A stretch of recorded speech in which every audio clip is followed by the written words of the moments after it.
Xaridorlarim yaxshimisizlar? Dushanba biz ishlarni boshlaganmiz. Bitta shunaqangi holat bo'lib qoldi. Aytmasam bo'lmaydi. Mana gender partiyaga tayyorlanyapmiz. Oyisini ikkita qizlari, bitta o'g'illari bor.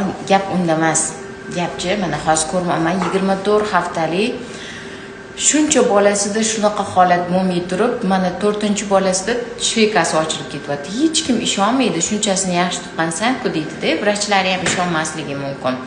Aytmoqchiman, oxirgi bolasida shveyka shikastlangan bo'lishligi mumkin, endi ochilib ketayotgan bo'lishligi mumkin.